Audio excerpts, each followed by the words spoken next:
My name is Donald J. Zoeller, Zoeller. My birthday is March 18. The year was 1930, and I was born in Queens Village, which is on part of Long Island and part of the state of New York. What about your parents and siblings? Okay, my mother and father. My mother was of Irish descent, but born here in the United States. My father was of German descent, but born here in the United States. In a very American way, the two ethnicities got together, and they were married and had a long and very good marriage.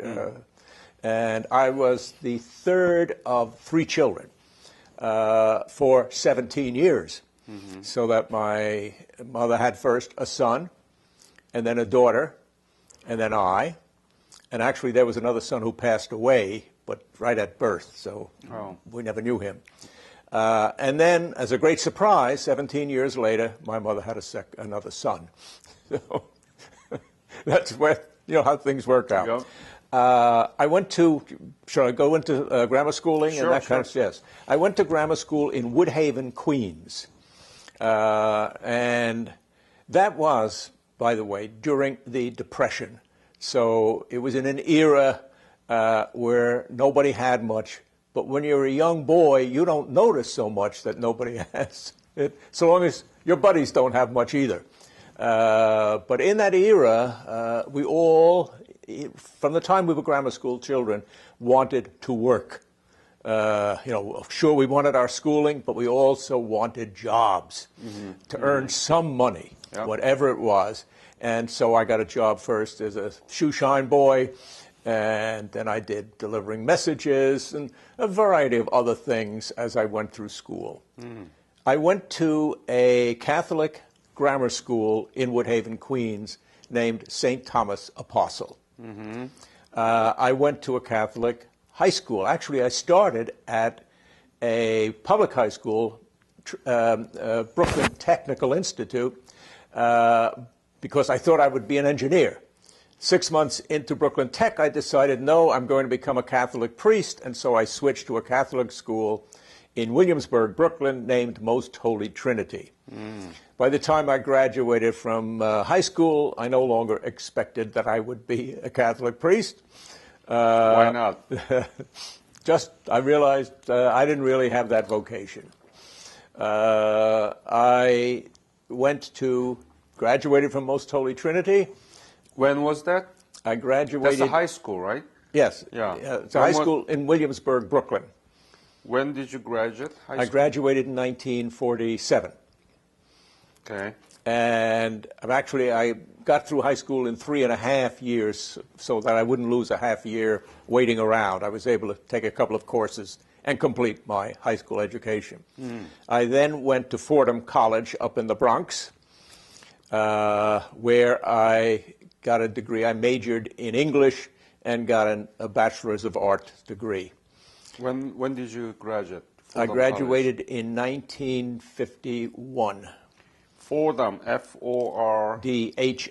D-H-A-M. That's right, D-H-A-M. It's a Jesuit college. Yep. Now it's a Fordham University, right? Well, actually, yeah, it's Fordham College of Fordham University. It was part of that university when I went to it. So you were very highly educated at the time.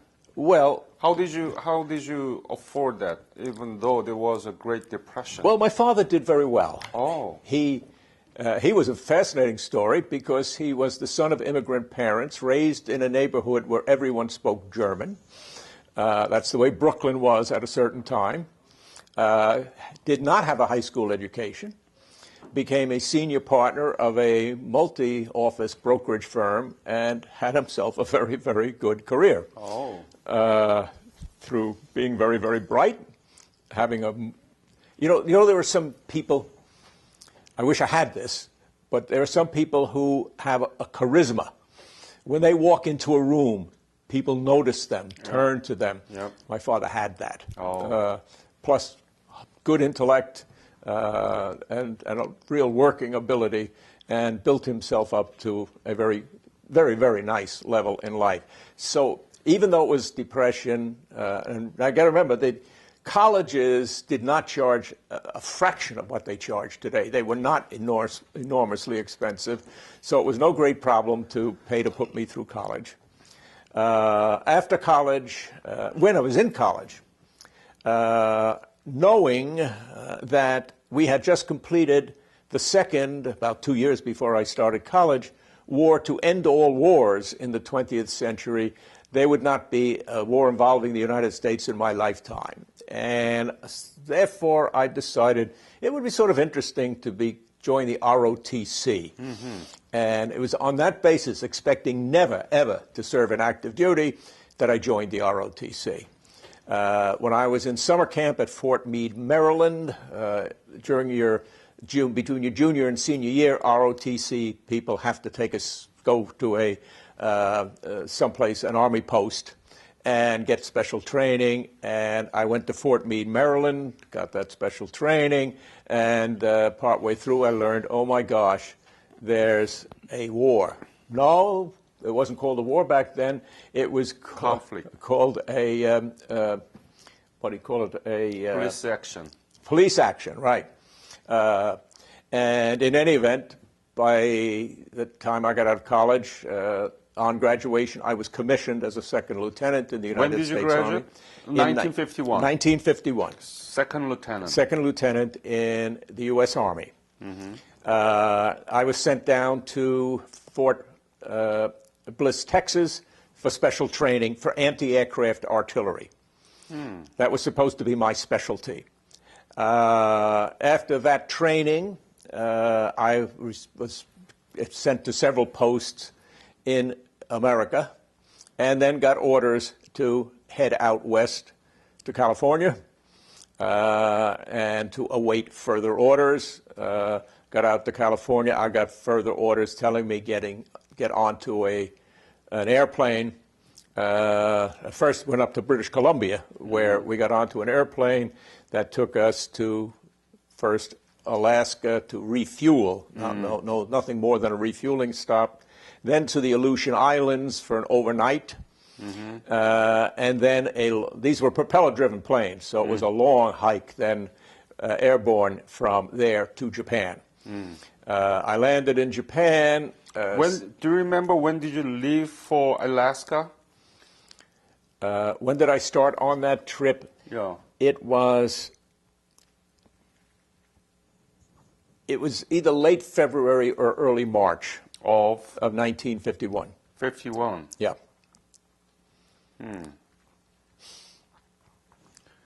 Okay. Before you go into that part of, okay, sure. I would love to continue to hear from you about it. But when you finished high school and when you, what were you doing when the Korean War broke out in 1950? I was a college student. College students, and remember the day that you came to know about that war? Well, I think I can't remember the exact day it began, but I learned of it right away because there was an immediate news report. Mm-hmm. That's when I was down in Fort Meade, Maryland, getting my special training as an ROTC person. Did you know anything about Korea at the time? Let me tell you, that's such a good question. Yeah. When I was in grammar school, we were told a little bit about a place then called Chosun. A peninsula. And so when I learned war broke out in Korea, I didn't immediately realize that was Chosun. I learned of it pretty quickly, but that's the way it was. It's very exceptional that you are aware of Chosun, because I did interview more than 200 people, 200 Korean War veterans, and almost none of them were aware about the Korea. Oh, that's interesting to me, because we were, as a grammar school, I can't remember at what grade, as part of our geography lesson, one of the things we learned about was Chosun. Do you remember anything about Chosun that you taught at the time? No, and It would be hard for me to, because I've done my share of reading about the history and so on and so forth, and I couldn't separate what I've read since then from what they told me at that time. But I knew that it was a peninsula. I knew that it had, I think we were told that it had been occupied, it was under occupation at the time by Japan. And I can't remember anything more that I was told. Okay. What did people talk about the breakout of the Korean War? Remember? What did people talk about it? Well, people, found it a great surprise. They were confused by the fact that it was not called a war, but called a police action, which, as we know, Truman did, because if he wanted to call it a war, he'd have had to go to Congress to get it approved, and by the time he did that, it would be over. Yeah. They would occupy the entire peninsula. Right. So he came up with a brilliant end run and went to the United Nations, you may remember. That's a very good point, yes. And so he went to the Security Council. Fortunately, as you probably know, Russia was boycotting the council at that. They were ticked off about, Stalin was ticked off about something. So Russia was not there to veto. Yep. And they approved it, and that's why we wear blue, United Nations war. The Soviet ambassador to the United Nations was not there in the UN security because of the reason that they wanted to do boycott of some of the American policy. Anyway, so you left for Alaska through Russian Island and Japan around March of 1951. Yes, that's right. Did you know that you were headed to Korea? No. You didn't know? No, I could have stayed. I didn't know whether I was going to be posted in Japan, as some of our soldiers were, or shipped on to Korea. But very quickly I did know. I mean, I arrived there, and once I arrived, in Japan, I got orders telling me that tomorrow you will get on a boat and go to Korea. So then I quickly learned.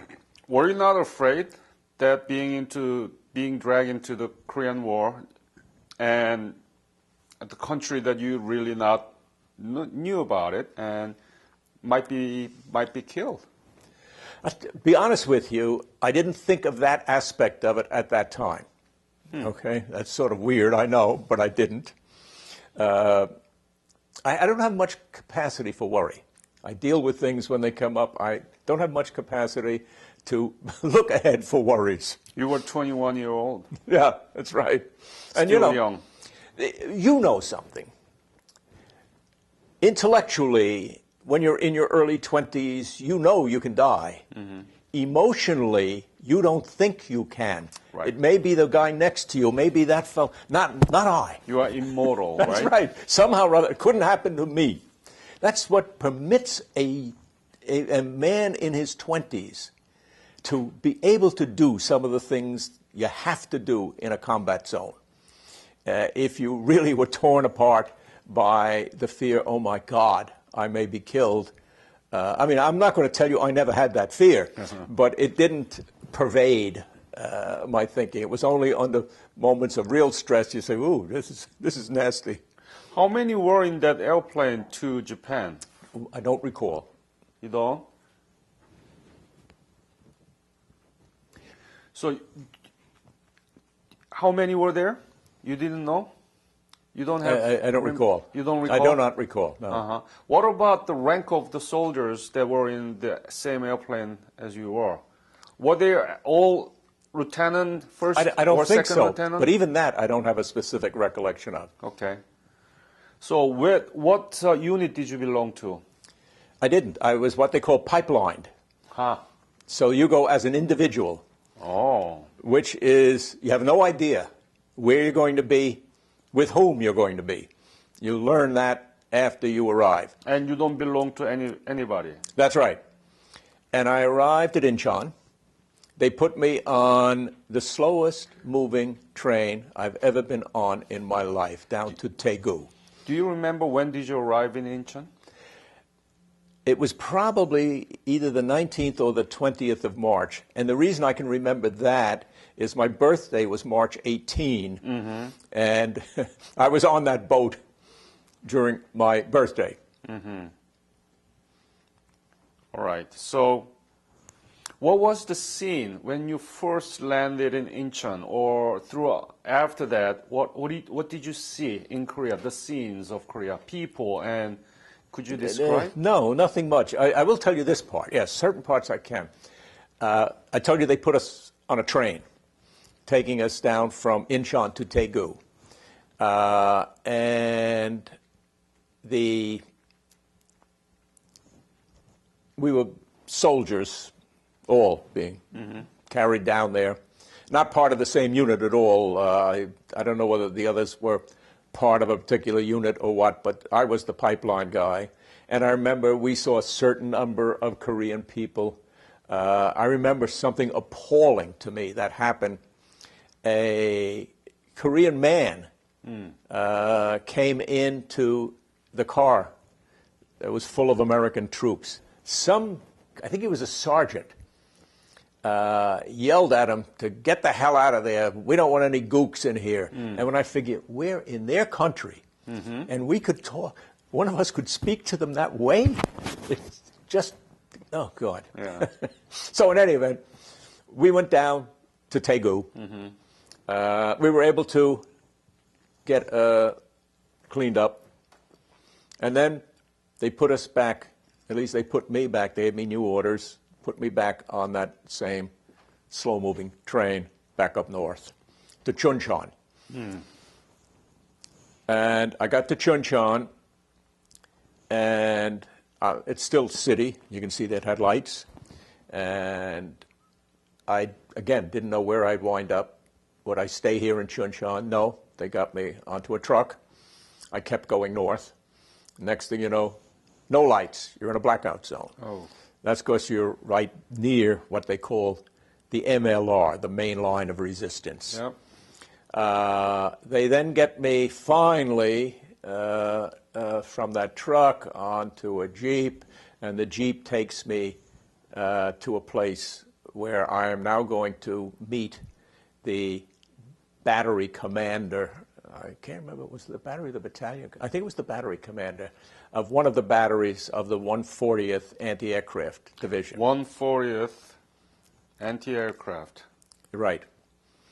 And I then, Anti-Aircraft Battalion, did I say division? Anti-Aircraft Battalion. I then am told that I will be with B Battery of that battalion as an assistant platoon leader. And so I then am assigned to a certain platoon within that B Battery. And I now know where I am, pretty much. I mean, Do you know what part of Korea was that? Around east side, right? yeah, east side, just north of, directly north of Chuncheon. Okay. So we're still talking about around May of 1951, or? Yeah, matter of fact, when I first got there, it was still late March, and then we're moving into April and May, and I'm trying to learn what was going on or what I should be doing, and and so on and so forth. I will give you a little episode. Right after I was assigned to this battery, this platoon, the platoon leader, who was a very strange character, said to me, "Don, I think I ought to show you around, so let's take a little hike up this hill." And so he's the boss, so I go with him up the hill, and you can see skulls. All the trees are shot away. Yeah. You can see skulls on the ground, and so on and so forth, and we keep climbing up. And then we hear some men, troops, up further than we were, shouting at us. And he said to me, "Wait here, Zoeller, I'll go up and see what they want." He comes back, and he's really laughing. I said, "What is it?" He said, "Would you believe we're in the middle of a minefield?" And I said, he loved things like that. And I said to him, "Oh my gosh, what do we do now?" He said, "Well, we'll have to go back down, but we've got to try as much as possible to take the same steps we took coming up, or we may get blown apart." He thought that was an interesting adventure. I didn't think so. In any event. Crazy man, huh? Oh, he was crazy. He always wanted to, he tried to convince the battery commander before he got, when he was ready to head on home, to have our platoon do one drive against the enemy. We were half tracks. You know, we weren't tanks. We would have been slaughtered doing it, but he thought that was great. In any event, I then realized what our assignment would be. There was no enemy aircraft. We controlled the skies. Exactly. And besides that, in the jet age, we had half tracks with turrets on them, and in the turrets were 4 50 caliber machine guns. There's no way that you would be able to get a jet. Unless you just dumb luck. Right. But in any consistent way, no. Right. They were not efficient at all in the jet age. So why were we there? Well, they were powerful infantry weapons. So we had to be right up against the MLR to be able to do the things we were to do as part of infantry support. And then, you know, the months go by, and once in a while you get moved here or moved there. I did get one interesting adventure, if I may, during a brief period. We were assigned to be with an airborne forward observer group. And that, as you know, is forward observer is to tell the artillery, guide them into where their shells should land. And we had some very long-term range artillery. And so an airborne forward observer was the one who would be able to see far enough to guide those big, long-range guns. It was a strange little organization, though, because they're a bunch of nice guys, but they were always showing up in their underwear. They were not in uniform. They did a ton of drinking and constant partying. In any event, at one point, one of the guys that I got to know fairly well said to me, "Hey, Lieutenant, would you like to fly over enemy territory?" And I said, "Yeah, I'd really be fascinated by that." He said, "Well, I'm heading off tomorrow morning. Why don't you come with me in my airplane and we can fly over?" And it was a fascinating... That's American pilot. American pilot. And a fascinating trip. He was showing me this, he was showing me this, where your battery had been, and this, that, and the other thing. And now we're over on the other side of the line, over North Korean controlled territory. And he's pointing out this, that, and the other thing. And then for my entertainment, he does a loop-de-loop. As we're heading back, it starts to rain, and to get under the clouds, he's going down a valley with the wings tilting so he doesn't hit the walls of the valley. But I think it was a week after he gave me that flight, he went on another one, and he must have had a few drinks too many. He came back and decided to do a loop-de-loop. Looped right into the ground, died. And then they removed the commander of that unit. They brought in a new commander. No more breakfast in your underwear. This drinking will stop, and it was another ball game. But shortly after that, my unit was shipped out of that anyway. Air Force Squadron around Chuncheon. Yeah, it was what's called airborne forward observers. Okay. Yeah. That one was a bit to the west of Chuncheon. We had already, we moved around a lot. So in any event, that little adventure ended, and we were moved on to other things. Please explain the situation of the confrontation, enemies and us around that time in 1951.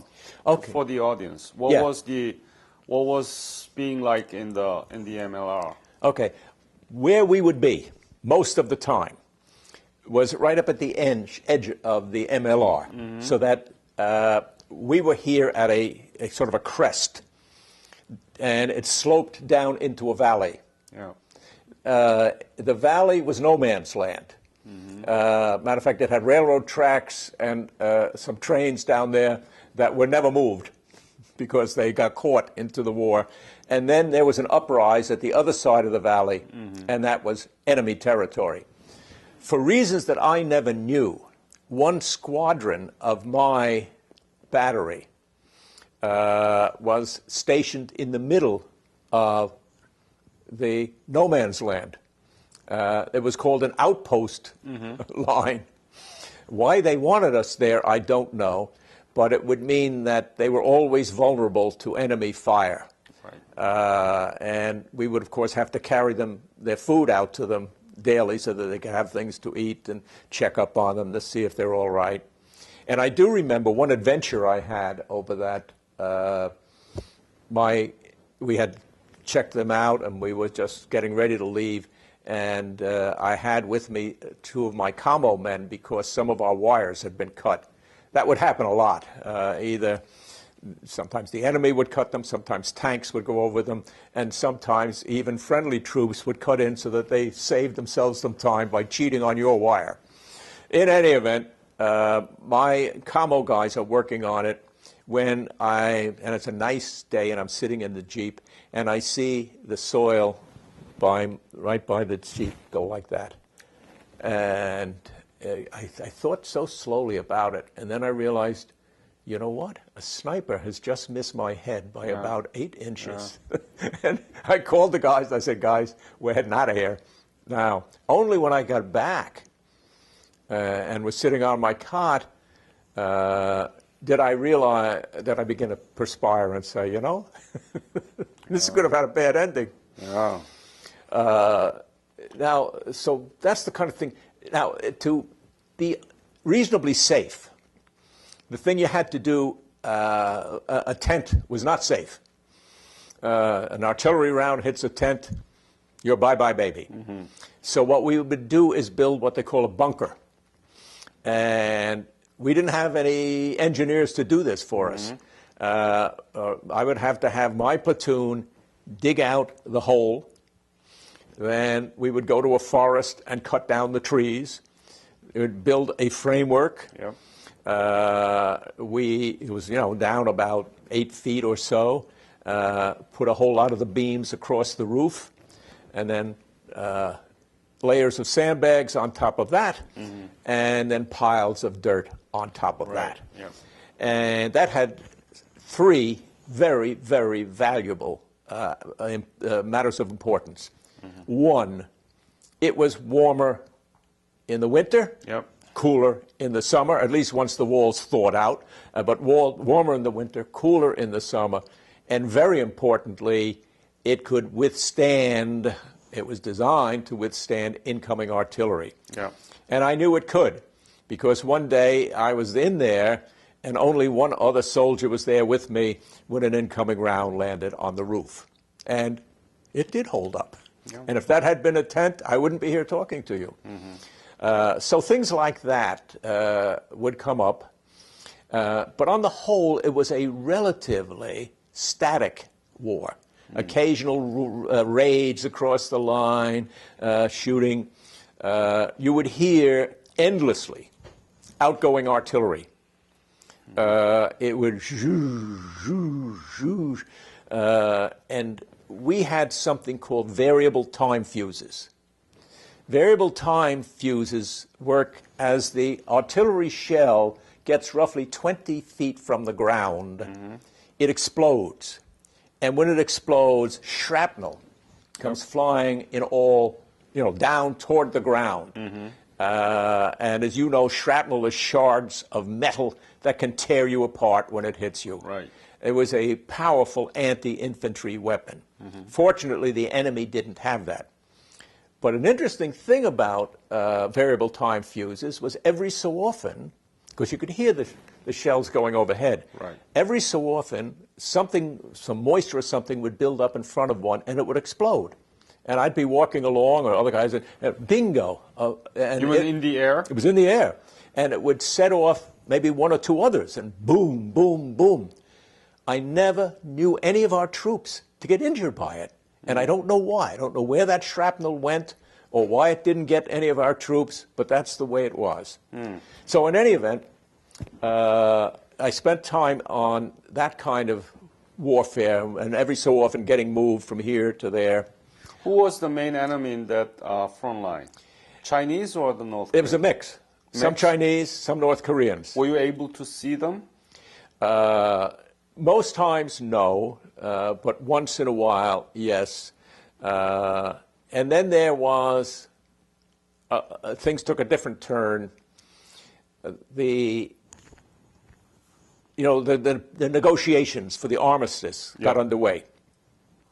And Mao Zedong decided that he would like to have one extra card to play during the negotiations, and he wanted to retake Seoul. As you know, the war ravaged through Seoul 4 different times, south, north, and now he was going to go back and conquer Seoul one more time, and then they could really wrap up their peace negotiations. And he remembered that in the early part of the war, because of decisions made by the Truman administration not to train and not to arm the South Koreans were not ready themselves. Right. Their troops were not ready for war. Well, by the time they decided to retake Seoul, there was a real miscalculation on the part of the North, because the South Koreans were armed and were trained for war. Right. But my part of my unit, not my platoon, but another platoon, was sent there to help support a Korean tank company. And unfortunately, a very good platoon leader who was in charge with all of the constant barrages of incoming artillery, he fell apart completely. It just, you never know. And I would never have expected it of this guy, but he just, he wasn't being a bad person or anything. He just completely fell apart. So I was told to rush out your platoon and substitute for him, which is what I did. And then that was a different ball game, because you had to sleep in a foxhole, and there was no time to build a bunker, and you certainly didn't want to be above ground. And I remember again and again lying in my foxhole, hearing, and there was a piece of metal near my foxhole, I would hear ping, ping, ping as the shrapnel from the incoming barrages hit that metal. And I'll tell you, my legs were trembling. That's scary stuff. Yeah. Was it during the summer? Yes. So it wasn't that cold sleeping in the foxhole? No, it wasn't. No, that was not the problem at all. One almost problem. It just so happened that a couple of Midwestern farm boys had been made part of my platoon just before we went to White Horse Mountain. And when the incoming barrages started, their instinct was to get up out of their foxholes and run, which would have killed them. Fortunately, I didn't know this until later. It was reported to me. We had a couple of very good platoon leaders, corporals, who physically held these men down and saved their lives. But once the barrage would stop, and my leg would then stop trembling, the Korean tank company would have somebody come to me and say, Lieutenant, now we want you to take your half-track down to a certain place and fire down the gully. What it is the enemy had the hill on the left. No, they had the hill on the right, excuse me. We had the hill on the left, and they would come down their hill, go across the draw to try to attack our side. And a half-track with .450 caliber machine guns shooting down that draw that they had to cross, did, that was something that really would slow them down. And so that was our job, to go there, fire, and we would keep firing typically until our barrels wore out and then clear out. Every so often, while you were doing that, you could see an artillery round land maybe 100 yards ahead of you. If you then saw one land behind you, you knew you had to get out of there, because that's called forming a bracket. So they want one short, one long. They can split the bracket, and they know just where to land on top of you. And so that's the time to, fellas, we're moving. But that was a more dramatic experience than had been up till that time. And so then that calmed down, and were not successful in retaking Seoul, and things began to get calmer again. In any event, I then got orders to head on home. And when was that? Let's see, I was there 13 months, so that would have been April of 53. And I had one more little experience on my way home. I'm back now, 15 miles from the front. I'm no longer in a blackout zone. I'm going to get on a boat tomorrow and go back to Japan, and then to Korea, and then to the U.S., excuse me. In the middle of the night, I hear several explosions. Where we were. Yeah. In this little camp where I was. And that really ticked me off, because, my gosh, I'm not in the combat zone anymore. I grabbed my helmet and I ran outside. What it was, every so often, there was a sort of a putt-putt airplane that the North had that they would send down the valleys at night.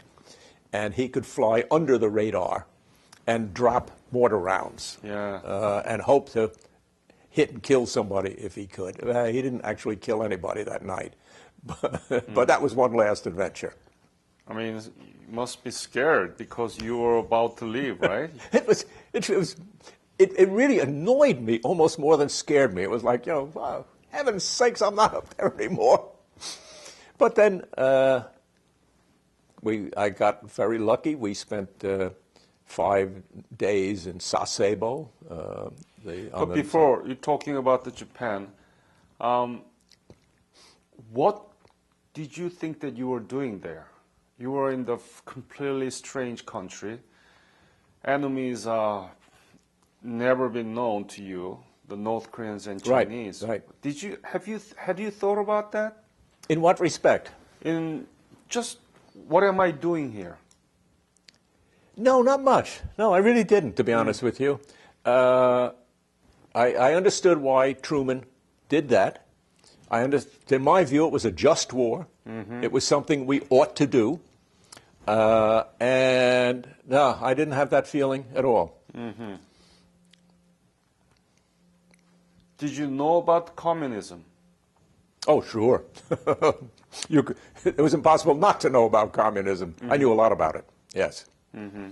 And I certainly knew and understood who Joe Stalin was and what kind of person he was, mm-hmm. and Mao Zedong. I had done my share of reading. Mm-hmm.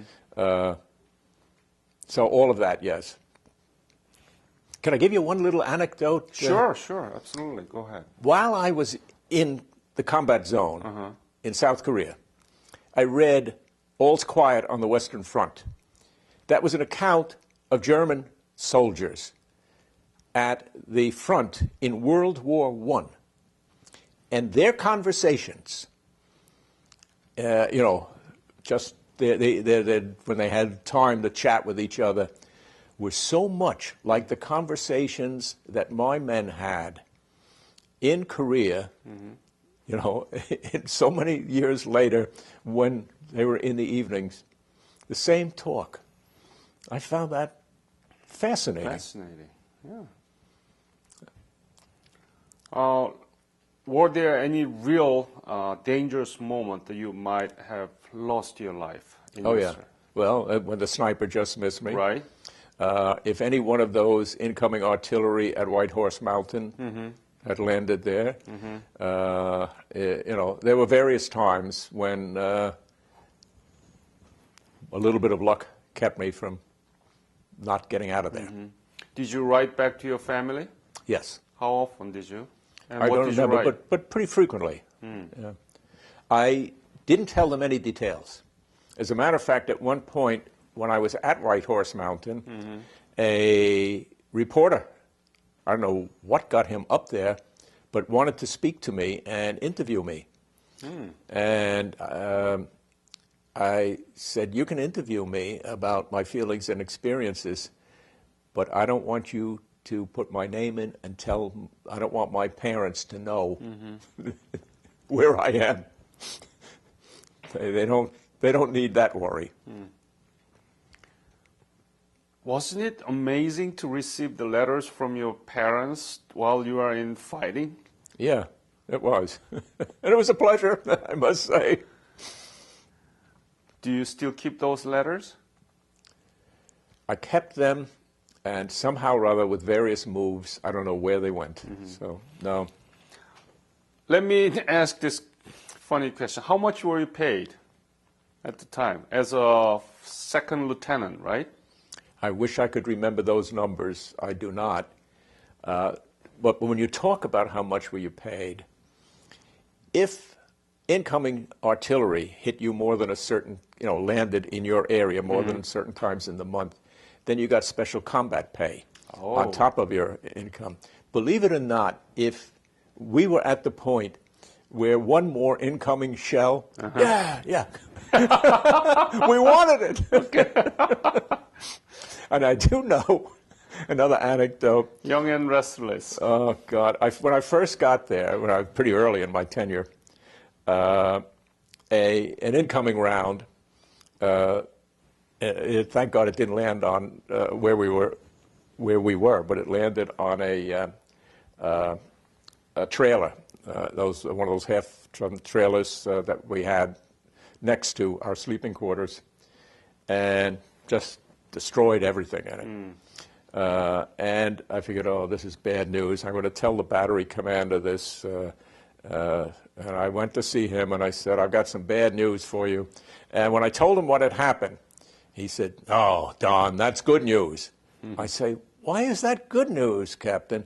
He said, because a bunch of things that I lost that I would have to pay for were in that trailer. So, how do you describe your memory of Korea at the time? What is it? What makes you say something about Korea? Almost nothing, to be honest, in this respect. I was always outside of the cities. I was never in, I passed through Seoul several times. A couple of times I had to drive through Chuncheon. And I will say this, the last time I saw Seoul as a soldier, if there was a building intact in that city, I never saw it, nor did any other soldier that I knew. It was a devastated city. But other than that, I just didn't get to know the population at all. I did have one more thing, one more experience. One day, and I couldn't believe this was so, into my bunker comes a little Korean boy. Just out of the blue? Out of the blue. He wants to shine shoes. And his name was Oh So Ki. And I started to chat with him. Of course you could shine my shoes. And as I did, I said, he called himself Suki. I said, Suki, where are your parents? Oh, my parents were both killed the last time the war went through Chuncheon. And I said, so what do you do? Where do you sleep? I sleep with Yang Galbo.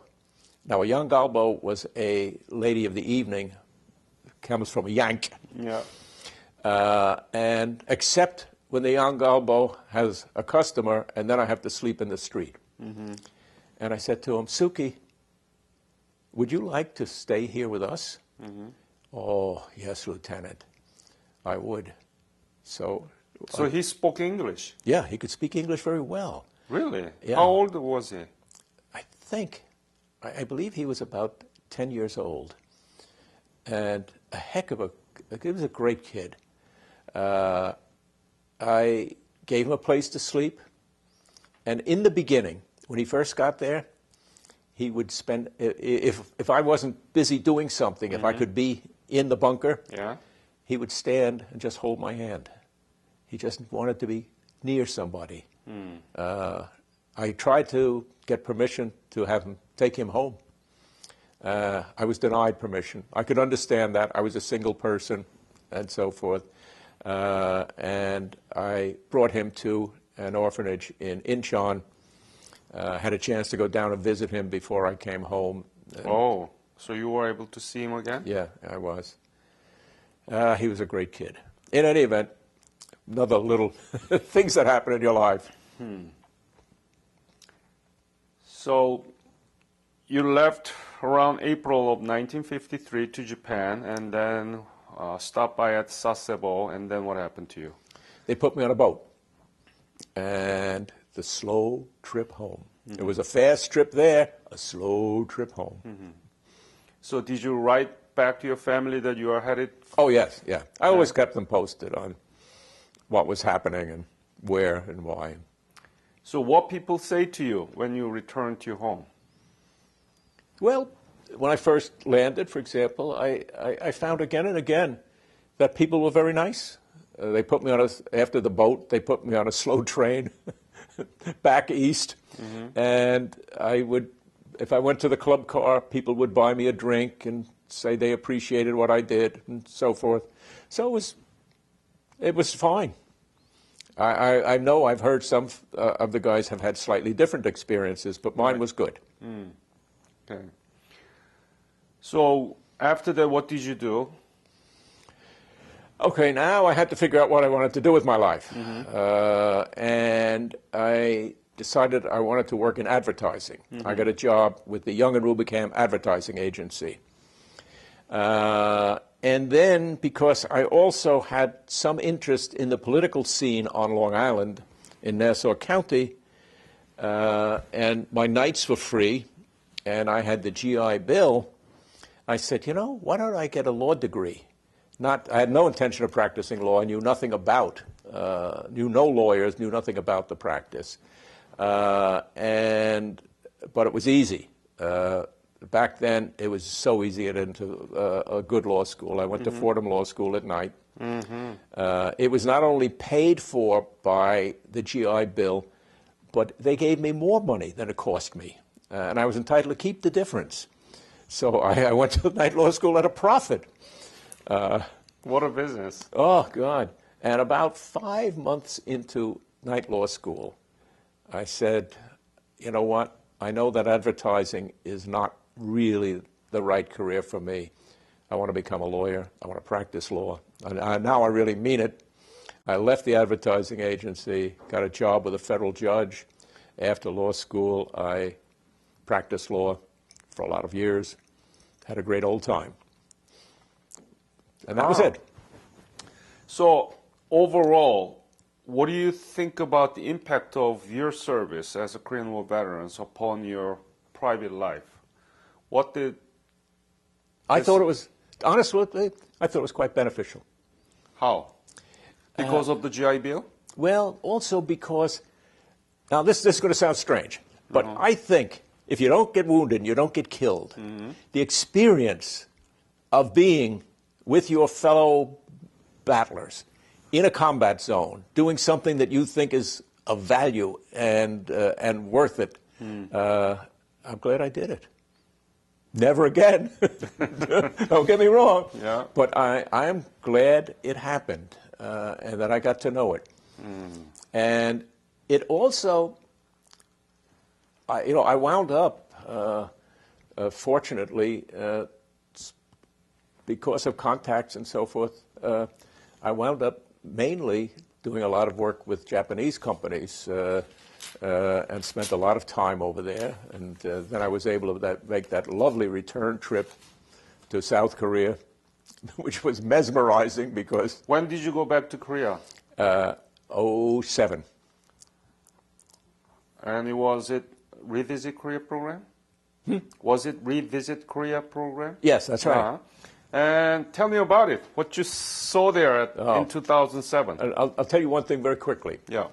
No people anywhere are as grateful as the South Koreans are to the American troops. They are marvelous. I mean, it's just, you wouldn't get this in France, and you wouldn't get this in other places. But that trip, as you probably have heard, the South Korean government pays for you at a very nice hotel. And you get invited out to parties. And you're being told again and again, thank you, we appreciate your sacrifice. Yeah. It's unbelievably good. Yeah. As I told you at the morning conference, this is something very good came out of your sacrifice and service. Oh, yes. Amen. I feel that very strongly. I thought right away that what I was doing was worth it. But when I now experience how the South Korean people are, not only in South Korea, but in the United States, they're marvelous. I mean, nobody else is like that. We get invited out to dinners. We get all kinds of thank yous. It's just terrific. So what is the legacy of Korean War and Korean War veterans, do you think? Well, I think when you can say, we saved this country from being under the grip of a really terrible dictator. And we get all this wonderful gratitude from the Korean people there and here. And we see this country that had been entirely agricultural is now one of the world's leading industrial countries. Yep. My God, what a good feeling it gives you. I got to tell you, I feel I benefited greatly by being able to serve in that war. Oh, you are too nice. Do you have grandchildren or great-grandchildren in the age of college or high school or Grandchildren, in their 20s? yes. Oh, yeah. How many do you have? I have 8 grandchildren. 8 grandchildren? Yeah. And in the college or high school, how many? Well, several are already out of college. And let's see, how many are out of college?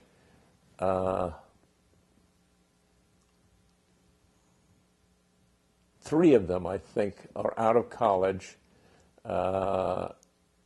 I think all of the others are in high school. Not in college? No, some in college, yeah. Okay. And some in high school. So you know that my foundation, Korean War Veteran Legacy Foundation, Korean War Legacy Foundation, created KWYC Youth Corps, and we're going to have a second convention in Washington, D.C., covering almost every cost for the participants. I think I've seen that referred to, yes. Would you be willing to talk to your grandchildren in the high school or the college and ask them to join? Of course I would, sure. Would you? Yes. Yeah, the due date is coming pretty soon, and we have a lot of applications, so would you ask them to contact me? Sure. Yeah. I think this is the best way to continue on your legacy. Yeah.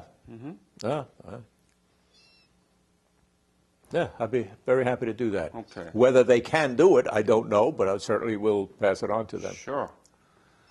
We are going to form an advisory council with so many renowned military personnel and the representative from the industry and educational institutions so that we can continue to nurture those youth corps that we created last year. Wonderful. Any comments that you want to add to this interview? No, I think I've shut off my mouth enough. Any message to our young generation about your experience as a veteran? That's interesting. I never thought of it quite that way. I guess I don't have any special message. I can only tell them of my experiences and what I think about them. Listen, I hope that they will never become war veterans, but it can happen. All right, this is a great interview. You have served for a country you didn't know before, but now you know that that country become one of the strongest ally to the United States. And I think that's what this blood and sacrifice and the service of the Korean War veterans has made possible. You're so right. So I want to thank you all. And thank you. And I have lots of reasons to say thank you to the Korean people, believe me. Thank you very much. Okay. Great.